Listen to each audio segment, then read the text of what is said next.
Salut, c'est Pascal de la chaîne e-commerce et web design sur Shopify. Aujourd'hui, je vais te montrer une petite astuce sur Checkoutix qui est méconnue. C'est comment ajouter une image dans la page de remerciement. Alors, je vais te montrer le résultat qu'on souhaite obtenir.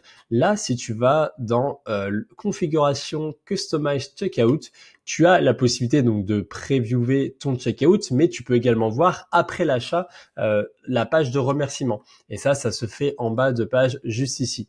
Et comme tu le vois ici, il y a une image ici que j'ai ajoutée et qui donc correspond à ma bannière que j'ai mis sur ma boutique Sonyday. Donc du coup, il y a évidemment une cohérence qui se fait entre le checkout et la boutique et ça améliore encore une fois l'expérience client. Et du coup, beaucoup de personnes n'activent pas cette option et du coup, par défaut, il y a une image qui est c'est du graphisme vectoriel qui est un peu passe-partout, mais selon moi, c'est toujours intéressant d'ajouter cette image juste ici.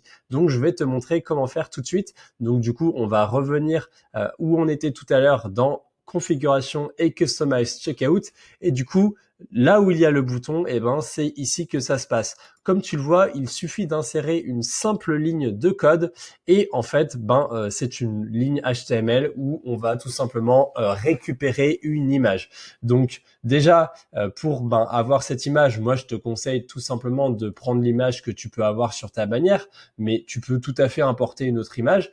Si tu l'uploades, tu vas dans la boutique concernée et donc tu vas dans paramètres et dans les fichiers. Et là, du coup, tu auras la liste de tes fichiers. Et moi, là, voilà, on voit par exemple Sonyday Homepage 6. Là, il y a un lien et c'est ce lien qu'on va utiliser.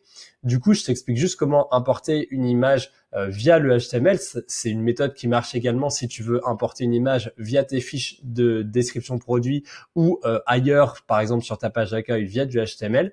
En fait, il faut tout simplement écrire cette petite balise image, ensuite mettre l'attribut src et ensuite tu mets égal, tu mets deux petits guillemets anglophones et à l'intérieur de ces guillemets, ensuite, tu vas placer le lien qui est juste ici. Donc, tu vois, finalement, c'est tout bête. C'est vrai qu'en HTML, parfois, il y a plusieurs balises qui sont ouvrantes et après, on a une espèce de balise fermante un petit peu comme ça. Mais pour l'image ou pour d'ailleurs l'intégration d'une vidéo, ce n'est pas nécessaire. Donc, tout ce que tu as à faire, c'est de retenir cette petite mise en forme et à partir de là, tu copie-colles n'importe quelle image.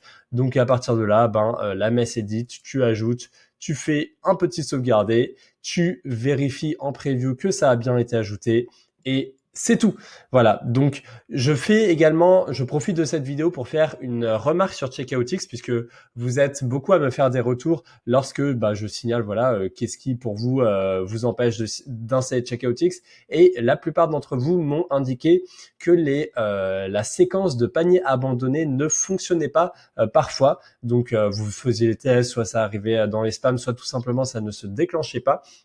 Et du coup, j'ai enquêté pour vous et voici ce que j'ai découvert. Donc déjà, la séquence de panier abandonné, elle se fait ici dans Cart Recovery. Donc je vous ai déjà présenté dans d'autres vidéos comment faire en place cette séquence. Et du coup, on voit que là ici j'ai 3 emails dont un part au bout d'une heure, l'autre au bout d'un jour et l'autre au bout de 2 jours pour le dernier. Donc vous pouvez à chaque fois voir dans le preview que tout est OK et que ça part bien. Mais ce qu'il faut que vous sachiez, c'est que je vous ai également présenté dans ma première vidéo les intégrations. Et dans les intégrations, par exemple, je vous avais notamment montré l'intégration de Mailchimp. Sauf que lorsque vous voyez là ici la petite description, ça dit que si vous intégrez Mailchimp, c'est avec Mailchimp que vous allez paramétrer une séquence de panier abandonné. Autrement dit, si vous activez Mailchimp ici, ça prend le relais sur la séquence de panier abandonné qui est juste ici. Donc ça, c'est quelque chose qu'il faut savoir. Et du coup, moi, clairement, je préfère le faire avec Checkoutix qu'avec l'autorépondeur Mailchimp parce que j'ai vu que très souvent, Mailchimp ne va pas détecter tous les éléments et donc je préfère ne pas rajouter un niveau d'intégration qui va causer des à peu près alors que avec Checkoutix, la séquence de panier abandonné est très bien faite selon moi. Et du coup, avec le même raisonnement, c'est la même chose en fait avec Klaviyo. Ceux qui utilisent Klaviyo, malheureusement, on peut pas dire par exemple intègre Klaviyo mais ne met pas en route la séquence de panier abandonné. Ça peut être éventuellement une suggestion à faire partager à Checkoutix, mais en attendant, si vous faites le choix de synchroniser Klaviyo à Checkoutix, forcément les paniers abandonnés de Checkoutix ne seront pas activés. Donc à nouveau, là c'est avec Klaviyo que vous pouvez le faire. Moi, si vous utilisez Klaviyo, je vous conseillerais à ce moment-là de l'activer. Ça serait dommage de vous priver de Klaviyo juste pour ça. Tout simplement, faites la séquence de panier abandonné sur Klaviyo. Celui-ci marche beaucoup mieux que sur Mailchimp. Mais voilà.